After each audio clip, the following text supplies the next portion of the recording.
gosh, for goodness sake, it's time for another Bogus Quote Break. Hello, folks. Welcome to our new series, Bogus Quote Break. As you know, a lot of fundy atheists and other critics prefer quick sound bites to sustained argument. To that end, they'll often produce what they think is some sort of gotcha quote from a famous person, which they think proves their point. In this series, we'll investigate some of the more popular quotes, and check to see if they're bogus or not. Some will turn out to be bogus, while others are used out of context, or are misattributed. We'll open with a quote used often by the mystical side of the skeptical crowd, and recently used by one of its leading and loudest voices.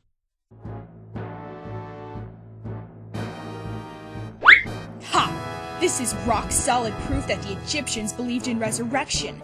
Those stupid apologists say that when Osiris rose from the dead, it wasn't a resurrection.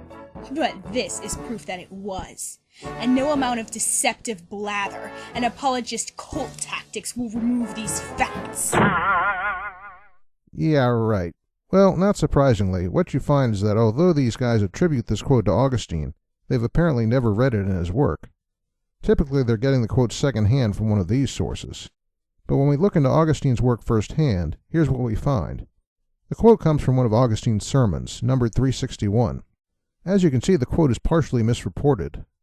The critics make it out to be a statement of fact that Egyptians alone believe in resurrection. Properly reported, though, it's clearly Augustine issuing a sarcastic and hypothetical challenge. What he's doing is answering a person who apparently thinks the whole body needs to be preserved for a resurrection to occur. In response, Augustine sarcastically replies that in that case only the Egyptians can believe in bodily resurrection, while all other Christians have no basis for it. Furthermore, in the correct rendition, Augustine is also clearly referring to Egyptian Christians in his own time versus other Christians. His statement has nothing to do with Osiris or with Egyptians prior to the Christian era. So there you go. That's an example of how we'll do it here on Bogus Quote Break. We'll see you next month with another one.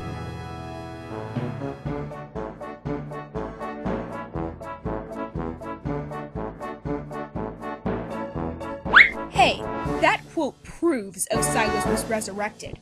And no amount of apologetic blather will— Ow!